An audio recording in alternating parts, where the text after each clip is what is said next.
Assalamualaikum warahmatullahi wabarakatuh. Saya di sini dari kelompok 5 dari Kelas Bahasa Indonesia Karya Tulis Ilmiah dengan judul Dampak Pandemi. Nah, di sini ada beberapa anggota kelompok. Yang pertama yaitu Aryan Rizky Fawas, absen 3. Selanjutnya ada Dwi Rizkyana, absen 1. Lalu ada Jevin Kasyafa Feliza, absen 17. Dan yang terakhir adalah Rizky Abdan Pron, absen 32. Yang pertama ada kata pengantar, yaitu merupakan salah satu struktur dari pendahuluan karya tulis ilmiah. Lalu masuk ke bab 1 yaitu pendahuluan. Di pendahuluan ini ada latar belakang masalah. Di sini dijelaskan bahwa latar belakang masalah dari coronavirus. Selanjutnya dilanjutkan oleh anggota yang lain. Baik, saya akan melanjutkan presentasi tentang karya tulis ilmiah. Untuk bagian B ada rumusan masalah yang terdapat cakupan berbagai masalah yang akan dijelaskan untuk karya ilmiah ini. Lanjut.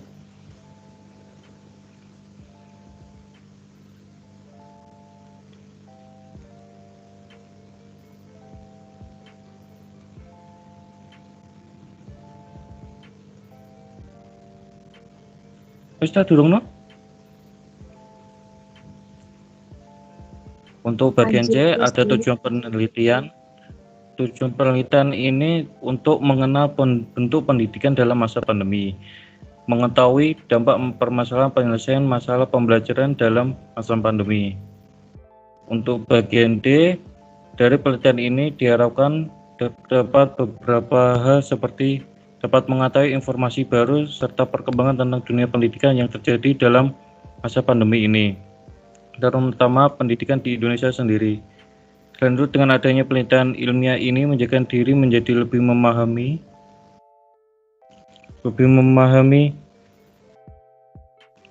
dan mendapat berbagai pandangan serta solusi dalam IPB.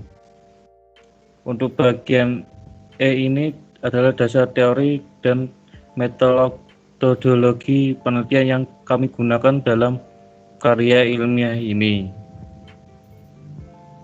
Kami ambil dari internet dan beberapa web lainnya.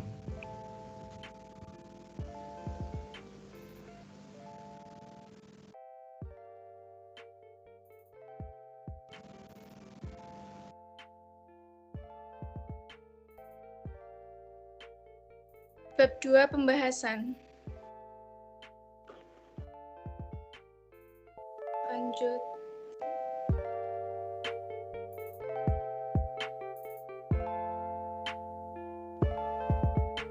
Untuk memutus rantai pandemi COVID-19, pemerintah Indonesia memberlakukan berbagai kebijakan untuk memutus mata rantai penyebaran virus COVID-19 di Indonesia.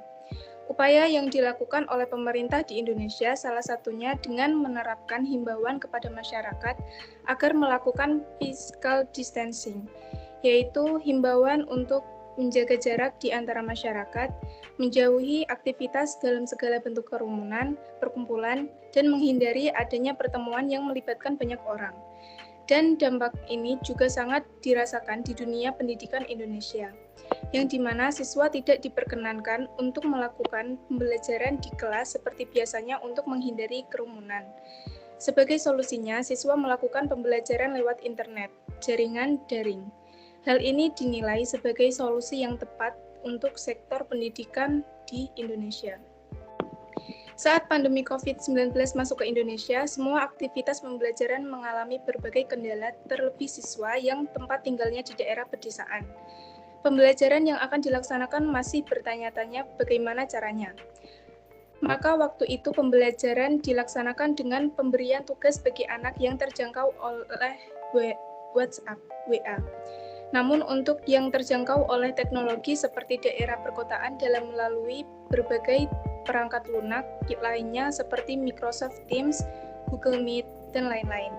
Hal yang menjadi kendala dalam pembelajaran daring adalah jangkauan internet yang belum merata apalagi di daerah pedesaan, dan juga gawai siswa yang tidak support dengan aplikasi pembelajaran. Untuk mengatasi beberapa kendala tersebut, pihak sekolah memberi solusi, salah satunya adalah melaksanakan pembelajaran daring di sekolah menggunakan fasilitas yang sudah disediakan dengan catatan menaati protokol kesehatan. Jadi seperti itulah pembelajaran di era pandemi berlangsung.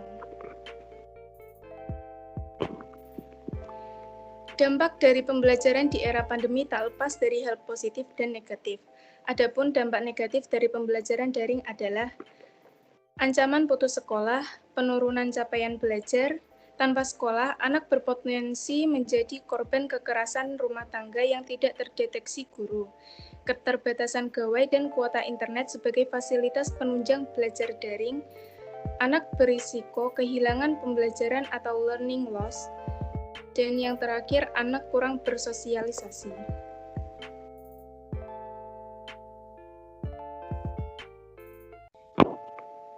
Di samping dampak negatif, pembelajaran daring juga mengandung dampak positif, yaitu anak memiliki banyak waktu di rumah, metode belajar lebih variatif, anak peka dan beradaptasi dengan perubahan, anak lebih mengeksplorasi teknologi, dan sebagian anak merasa nyaman belajar dari rumah karena tidak ada yang mengganggu.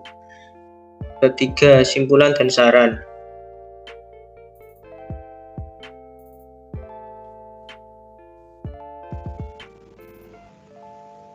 Dalam masa pandemi seperti ini, memang kendala yang terjadi dalam pembelajaran menjadi hambatan tersendiri. Terlebih menuntut ilmu adalah kewajiban bagi pelajar. Upaya pemerintah dalam mengatasi permasalahan tersebut yaitu dengan menggunakan pembelajaran daring. Pembelajaran dengan metode ini dinilai efektif dalam masa pandemi, sehingga kewajiban menuntut ilmu tetap terlaksanakan. Upaya pemerintah dan instansi sekolah pun memberikan penyelesaian permasalahan siswa dengan adanya pertemuan antara siswa dengan guru secara tatap muka di sekolah, tetapi tetap dengan mematuhi aturan yang sudah diterapkan oleh sekolah dan pemerintah, sehingga membantu menekan adanya penyebaran virus terlebih di lingkungan sekitar khususnya.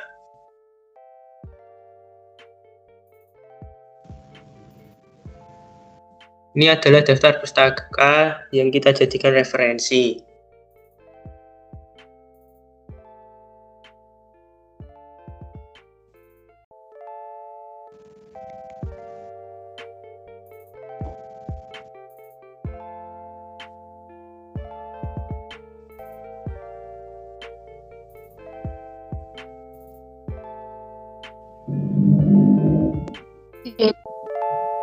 Jadi tadi terdapat beberapa struktur yang sudah disampaikan dalam karya tulis ilmiah kelompok kami, dan kurang lebihnya kami ucapkan terima kasih.